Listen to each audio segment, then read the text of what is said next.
Israel is welcoming home 3 hostages in the first stage of a ceasefire in Gaza. We have coverage from our bureaus in Jerusalem and Washington, D.C., beginning in Israel, where they're celebrating the release of the hostages with a wary eye on what some see as a questionable deal. Julie Stahl reports. Joy and tears surrounded the 3 women, Emily Damari, Doron Steinbrecher, and Romi Gonen, as they returned to Israel and the embrace of family and friends. As the 3 arrived at the Sheba Medical Center outside Tel Aviv, the crowd went wild. Friends were beside themselves with joy. Our hearts are bursting, exploding. She looks just like she did when she left, as special and beautiful as she is. Inside, the medical professionals took over. I'm happy to report that they are in stable condition that allows us and them to focus on what is the most important thing for now, is reuniting with their families. The Israeli military's chief spokesman weighed in after the women's release. We cannot imagine the horrors these 3 young women have endured in 50 months of Hamas captivity. Until the last moment in Gaza, the 3 hostages were terrorized, with Hamas gunmen and a mob of Gazan civilians surrounding their convoy and screaming at them. Hamas gave them gift bags with certificates of release, a map of Gaza, and photos of their time in captivity. Then the women were handed over to the Red Cross, which transported them into the hands of Israeli forces. As soon as the ceasefire took place, scores of armed Hamas fighters appeared from their hiding places and quickly took control again in the streets of Gaza. They're declaring they've won a mighty victory over Israel. This image of a conquering Hamas terrorist with his foot on the back of kneeling Benjamin Netanyahu is making the rounds in Arab media. The head of Hamas's military wing put out a video calling for Palestinians in the so-called West Bank to escalate their attacks on Israel. Hagari says the IDF is ready to face any threat. In this agreement, there are risks and there are challenges. We know how to come back and fight and stand up for all the goals of the war. Shortly after Hamas freed the 3 women hostages, Israel began releasing 90 Palestinian prisoners, the first of more than 1,000 to be released, some of them terrorists who murdered Jews in well-known attacks, one of the most frightening aspects for Israelis. As the deal goes forward, Hamas is supposed to release 30 more prisoners in the coming weeks in exchange for hundreds more terrorists. Negotiations are supposed to continue until all hostages are released and a permanent ceasefire is in place. With the Trump administration taking over today, Senator Lindsey Graham insists Hamas' declaration of victory will be short-lived. This war will never end with Hamas in charge of Gaza, politically or militarily. Their days are numbered. Graham also suggests that the new administration gives support to Israel in dealing with an even larger threat, an Iran that could soon be armed with nuclear bombs. I am hoping there will be an effort by Israel to decimate the Iran nuclear program supported by the United States, and if we don't do that, it will be a historical mistake. Julie Stahl, CBN News, Jerusalem. Well, CBN News Middle East Bureau Chief Chris Mitchell joins us now. And Chris, I've just got to observe, it looked like Hamas was well funded. I mean, those were brand new uniforms. They had plenty of weapons. Nobody looked like they were starving. What about all these reports of just the horror in Gaza? It just didn't seem to be reflected in that visual.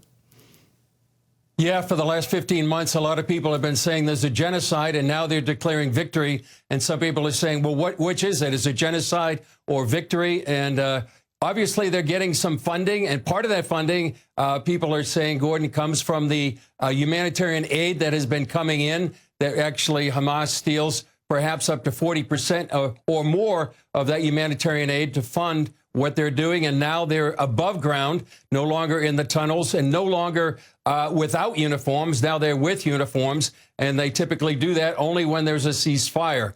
But I would say, Gordon, coming back, and I've been in the States for a few weeks, coming back here to Israel and just sensing the mood here in the atmosphere.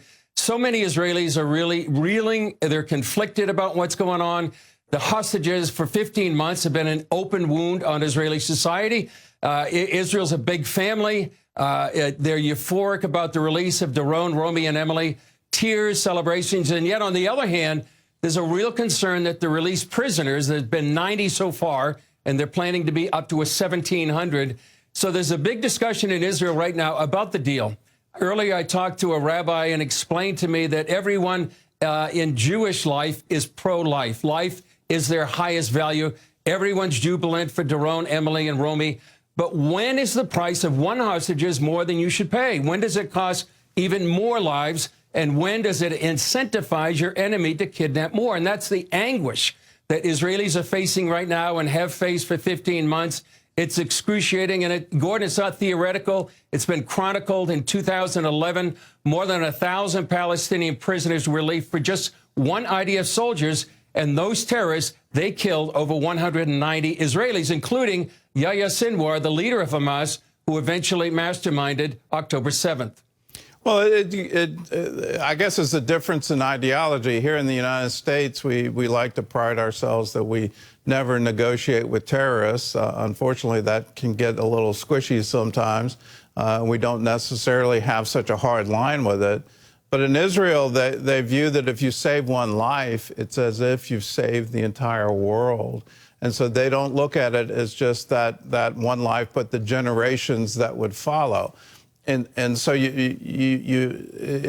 a weighing, and it seems like it's creating some political division within the current government, and some factions are leaving. Are we looking at I guess a mid-war election? Is Netanyahu's government at risk now? It's very much at risk right now, Gordon. It perhaps the greatest risk so far, even under the Biden administration. Ben-Gvir, he's one of the coalition members. He's resigned and he's left the coalition. He calls the deal a capitulation to terror.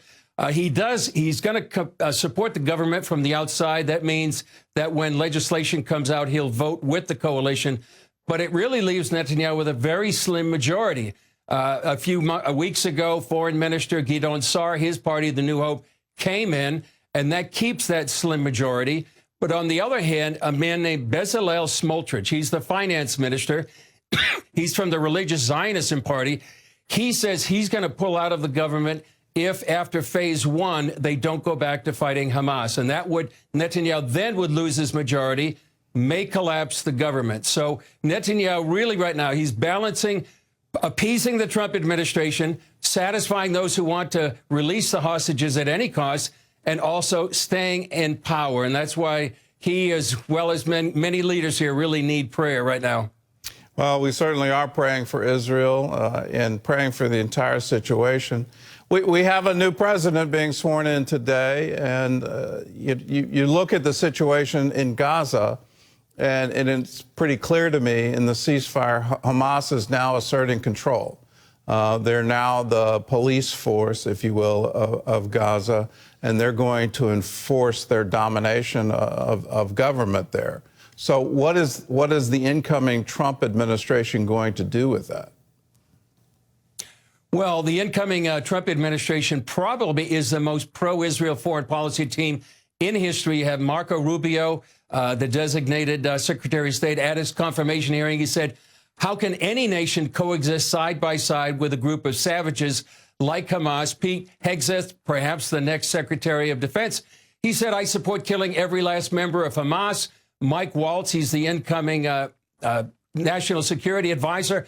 On CBS Face to the Nation, he said Hamas will never govern Gaza. That's completely unacceptable. And he added that he wants Israelis to hear me loud and clear. If Hamas reneges on the deal, we will support Israel in doing what it has to do. And then you have incoming ambassador to Israel, Governor Mike Huckabee, who's been a strong supporter of Israel for many decades. The question over here, some people are asking, Gordon, is what about Steve Witkoff? He's the wild card for some people. He's the Middle East envoy. And many here in Israel, and I just talked to a reporter earlier today about this, about his connections to Qatar. The Qatar Investment Authority Sovereign Wealth Fund purchased his hotel, the Park Lane Hotel in New York City, for $623 million from his real estate company.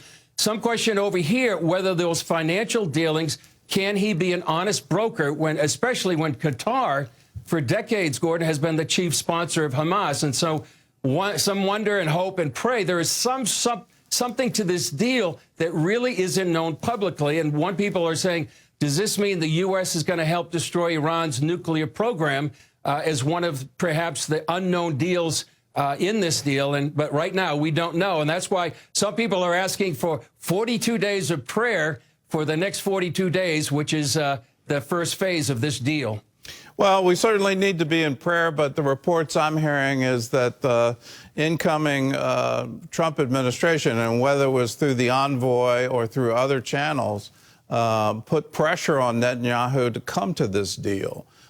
So what's involved in that pressure? But it seems in the aftermath, today on the ground in Gaza, on the first day of the ceasefire, Hamas is clearly in control of Gaza and clearly in power. And so, what is the Trump administration going to do with that? Because that's the outcome of the ceasefire. Well, we'll certainly be in prayer. Chris, thanks so much for joining with us, and thanks for being on the Watchman on the Wall. We'll be hearing a lot from you as this 42 days continues. And hopefully, at the end of it, there'll be a peace that lasts.